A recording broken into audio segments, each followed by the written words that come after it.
think at this point we can do that.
Okay, we are going to get started.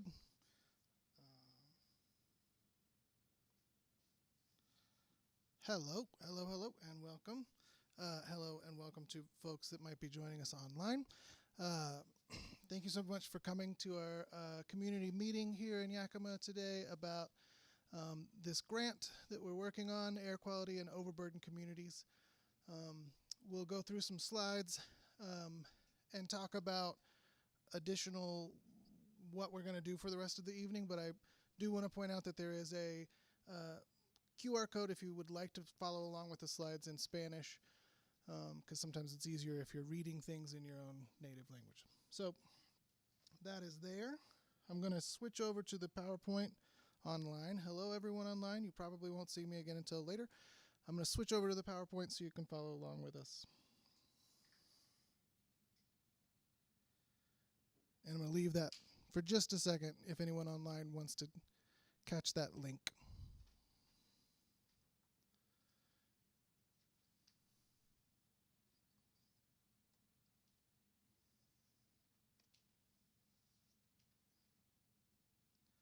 Okay, so tonight's agenda, we're going to have some quick introductions. We'll have an overview of the air quality grant. We'll have some time for folks to take the survey. We'll have some small group discussion. We'll prioritize the projects, that'll make more sense a little later. And then we're also going to have prize drawings. So if you did not get a ticket, there'll be prize drawings for folks in the room. The tickets are over here by the food and stuff. Get a ticket. You should get a ticket. Okay, so things that we're working on tonight. We're going to be looking at the Air Quality in Overburdened Communities grant. We're here to get your feedback and discuss air quality in East Yakima, to identify and prioritize some air quality issues and projects to tackle them. We want to try to stay in touch and updated as the process moves along, so there's opportunities for that to happen. Hello, keep coming in. And then, just some things to keep in mind. We want to have constructive and civil conversation. We may not agree on everything. That's all right. We're all here to listen to one another, specifically us listen to you. And then don't forget there's a drawing at the end of the event tonight. So some quick alphabet soup. You may see some of these abbreviations throughout the presentation tonight because they're just easier to write out this way, but I don't want to just throw them all at everyone. So there's the Washington Air Quality in Overburdened Communities Grant. That's AQOCG. Climate Pollution Reduction Grants. That's kind of the umbrella that falls into. Criteria Air Pollution, you might see as CAP. Air Quality, frequently you'll see as AQ. Greenhouse gases, GHGs. And then this last one, particulate matter, you'll see this a lot in tonight's meeting and also just in discussions on air quality in general, PM or PM 2.5.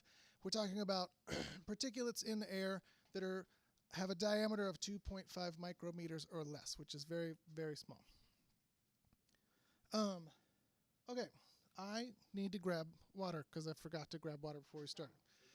Mike's bringing me water. Thank you. Okay, we'll move forward. So who are we? So we are Community System Solutions. We're a nonprofit organization. Thank you so much, Mike. Based out of Sacramento, California, but we do work all over the country. And we are the winners of the grant, this grant for your community. Welcome. Come on in. For just East Yakima, yes. Yeah, for East Yakima, we're also doing this grant for the city of Ellensburg. So East Yakima and Ellensburg, we're back and forth between the two. Let me take a sip. I'll just throw this out while you're drinking. Yes. Is your grant paid for by the funds in the Climate Commitment Act in Washington? Or Yes. Thank you.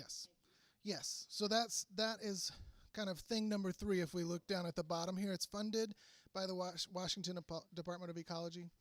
It's funded by that grant, AQOCG, but that is part of the Climate Commitment Act, yes. And then also a middle person here in the middle on this slide is Central Washington University. That's up in Ellensburg. We've partnered with them because we are not directly from, either of these cities. We wanted some folks in the area to help team up with, as far as being on boots on the ground when we can't be here, and also just connecting us to various different organizations. They've been super helpful, so they're involved in this project as well. And what we do, what Community System Solutions, us, that's who we are. What we do is we identify projects within communities that could impact in a positive way those communities. We help try to identify them, do project development and design.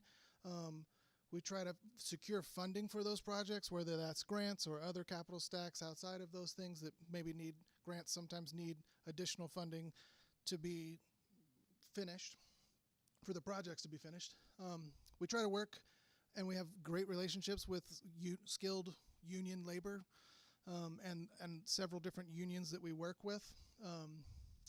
So we're always kind of focusing on getting union hands on the projects that we help to plan and develop.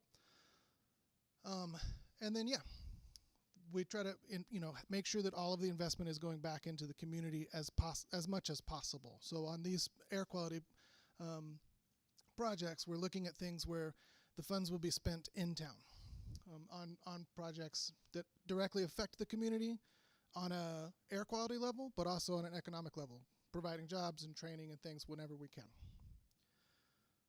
Okay, so that's who we are.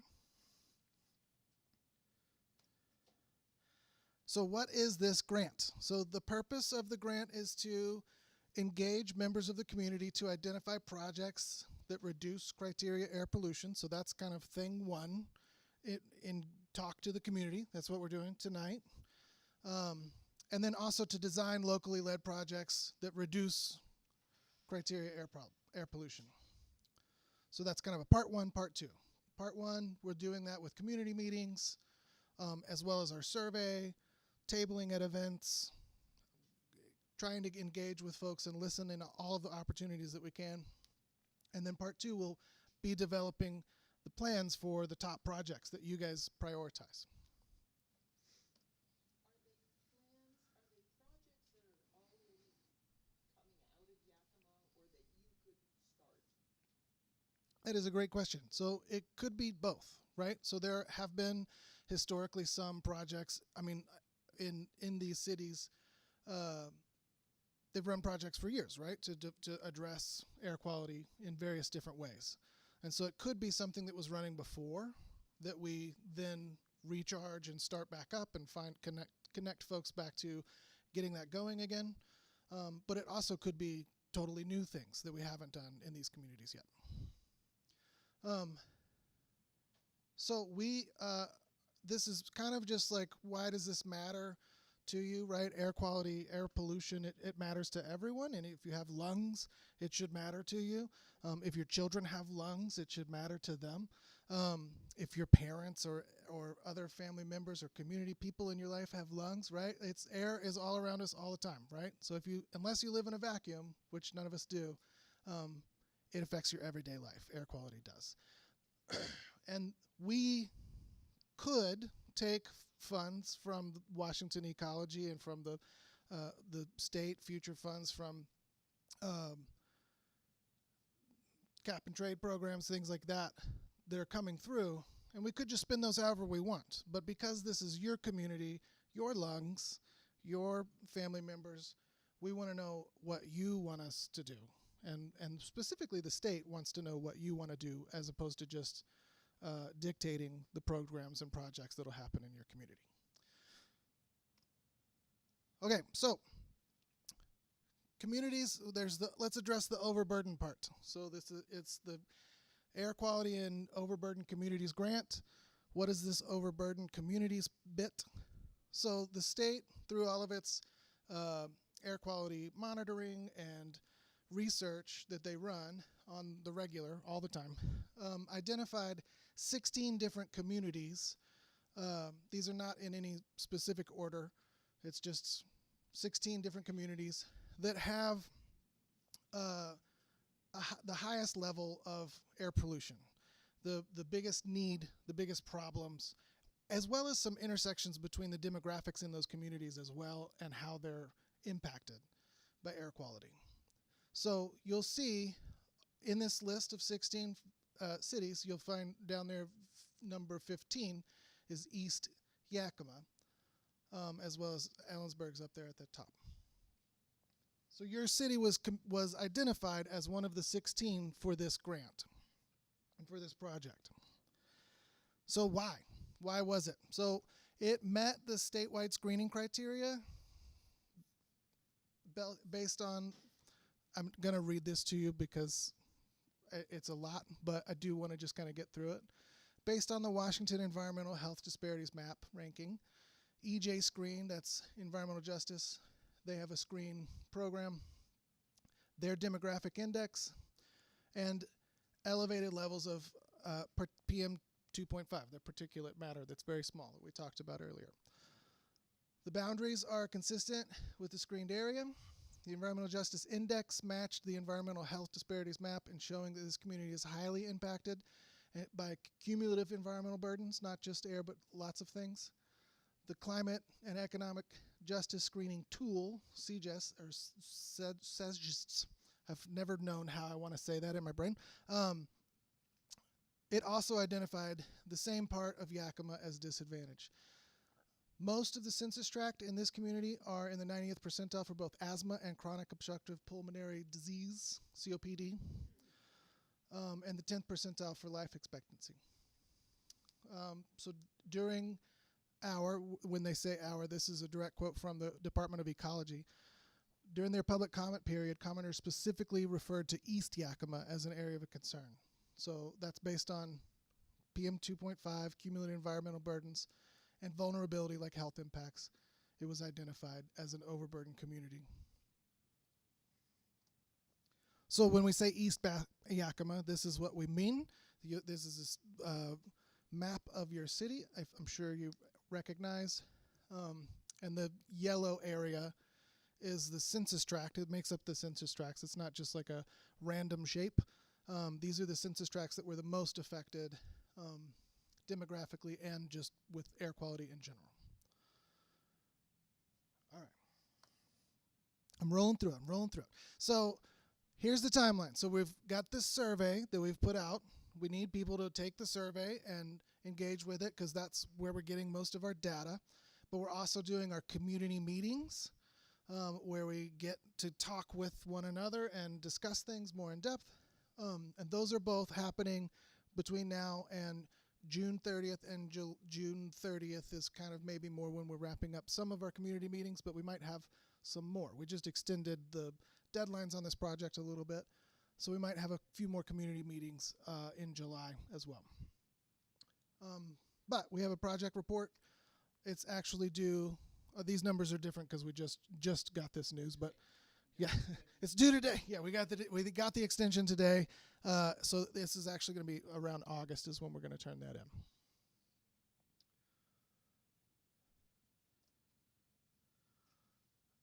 Okay, and then this is kind of just to reiterate some of the objectives of the grant. Engage with communities, educate, as well as gather input. So we want to let you guys know what's going on in your community's air, as well as getting your input about what's happening here. Prioritize the projects and the benefits, identify those projects, make those plans, and hopefully actually eventually achieve significant air quality improvements in your town. Okay, so what it is not, that's the reason that we kind of have that slide before to remind people what it is because we have this slide about what it's not. So some air quality concerns might be better addressed through policy changes, regulations, local ordinances, things like burn bans or rules about what you can do with your farm or how automakers in your state allow cars to be tested for emissions, et cetera, right? All of those things are totally valid ways to address air quality, but they're not what this grant is supposed to be for. We still want to know that stuff that's of concern to you. So if you have things that are maybe a problem that might be better solved with regulation or policy or something like that, we still want to know that because we're in constant communication with the department. But just so you know, so we're being super clear, the specific projects that we're working on are very physical, tangible, like boots on the ground, people working, doing things in your community that hopefully have positive outcomes. Not just, lobbying your legislators to make changes or lobbying your local government to make changes, or etc. Okay. The state is working on those other aspects. They're doing those things too. And so we still want to know what's of concern for you, but just keep that in mind as we're working on developing our priority list of projects, what we might want to see. Okay, I'm going to take a brief pause. Does anybody have any questions or concerns, issues, comments, need assistance with anything? I've only got 2 more slides to get through before I get to the point where I go, does anybody have any questions? I feel like I need to move that slide up because I feel I get to this point and I go, I've been talking for a while at this thing where I'm supposed to be listening. Okay, so here are some potential sources, criteria air pollution sources. So it could be how we generate our electricity, right? Whether that's burning coal or wind or whatever, right? Like the way that we do that can affect our air quality. Our transportation, the modes of transportation, the availability of different types of transportation in our communities, the types of vehicles that are doing that transporting, those could have an impact.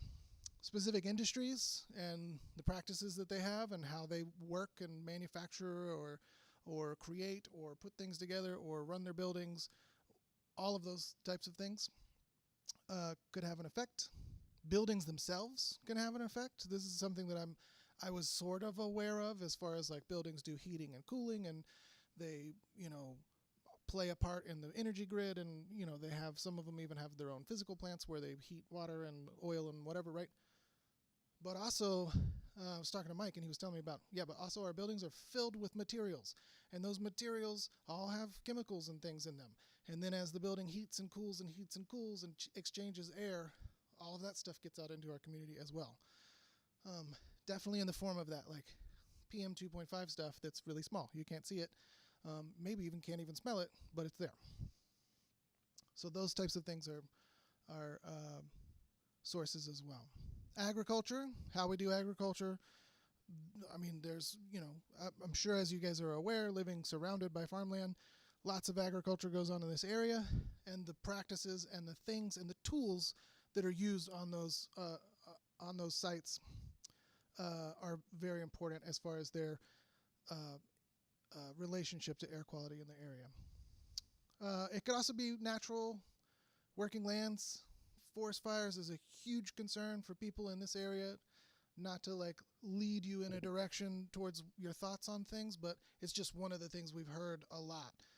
We know it's a big thing that people are concerned about, and how you work those lands and how you work with managing that stuff is really important. And then also waste and other materials, how we handle those types of things, the way those sources are treated and capped and taken care of, make a huge impact as well.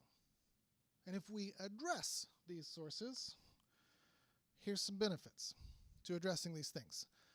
So there's co-pollutant reductions. So the other things that happen to be, a lot of our world is not siloed and individual. They're all connected, right? So if we change the way we address one thing, it helps address other things as well.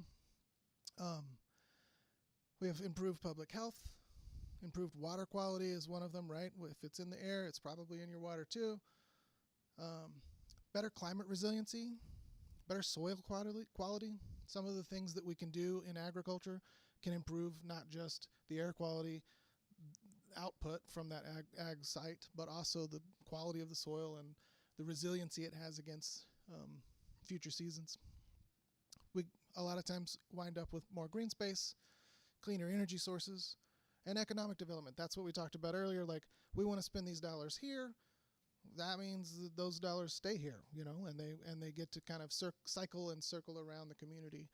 And folks that um, maybe need work or jobs or new training to get into a different field would have opportunities to work on some of these projects and get that training and continue, like I say, to spend their dollars in these communities. Okay, so what we're going to do next, we're going to take the survey if you haven't already done so. Then we'll move into some small group discussions. I'll have these questions up again when we go to the small group discussion, but one of the things we'll talk about is how you're impacted by poor air quality. What air quality issues are your biggest concern? What do you want to see done? If there are any specific projects, and what you think might be missing from today's discussions. So the only of these questions that's not actually kind of in the survey is the what you think might be missing, but we want to discuss that as well when we get to the group discussions. And we want you to lead the conversation. So my voice is already tired. I've only taken 2 sips of that water like a dummy, and I need you guys to talk for a little bit. So we're going to move into the survey section, but when we come back, we're going to address these questions. Are there, now, see, this is the slide I was looking for 3 slides ago. Before we do that, move into the survey, are there any questions? Or I'm going to check also, pop over to the online and make sure, see if there are any questions on the chat. Have you taken the survey yet? No, I'm just here kind of, I'm with Elizabeth, you said, listening capacity at the moment. Have you had a chance to take the survey? No, I wish that was there a QR code on that? Yeah, but we're going to do it right now, and Okay. it Yeah. takes less than 10 And minutes. we are a small group. Yeah. I mean, I don't see the Yeah, we'll do it. breaking up. Yeah, we don't. Yeah, so if we had a lot of folks, we would break up. But yeah, okay. There weren't any questions on the comment on the chat as well for the online stream. We are streaming. I do have some comments. Yeah. They're not timed. They could be any time. Do you want to do them in when we do breakout for the group discussion? Okay, cool. Cool. Okay, cool. All right, so then here is the survey. So you can scan this QR code. If it's not scanning, let me know. We can try to help. There's also flyers around the room that have the same scannable QR code on it. If you would like a printed survey, I have paper forms of the survey that are in English and Spanish. If you have any questions, need assistance, is it working? Yeah, just open your camera. Oh no, you're good. I know, I'm on that cusp of like, I grew up without technology and then I got it and then, yeah. Did it go? If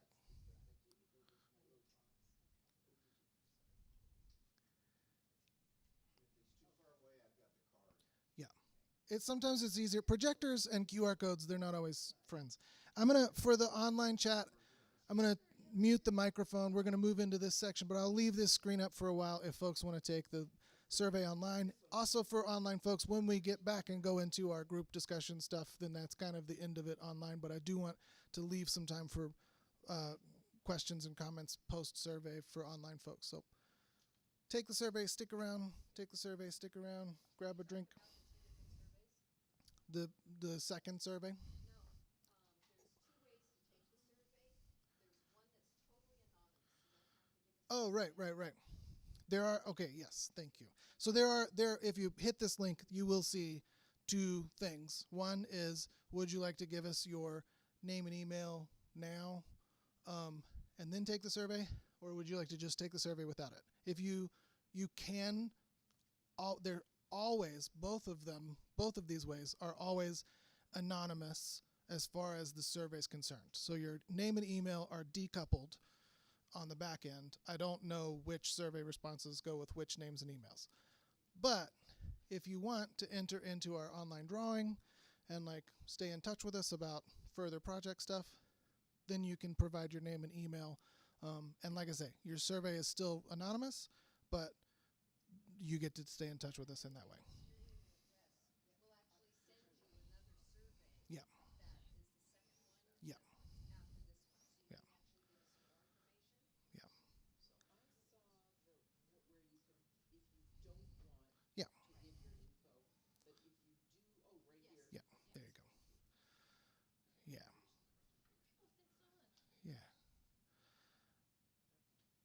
Cool. And we're never gonna, whether you give it to us or not, we're never giving your name, email, any of that kind of stuff to anybody else. It's literally just so that I can get in touch with folks about the second survey, which we can talk about in a little bit. But also, I can draw names and send out an email to you saying you want $100. So there's that. We're gonna do those online drawings once a month until the end of this process. All right, I'm muting the online. I'll put on a little music. We'll take that chat. I'm gonna drink this water, have a slice of pizza. We'll be right back.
Okay, so I've just checked online. We don't have any comments or questions or issues on the chat there, so we'll wrap up our live stream, but we'll continue our group discussion and event tonight. Don't forget to take the survey.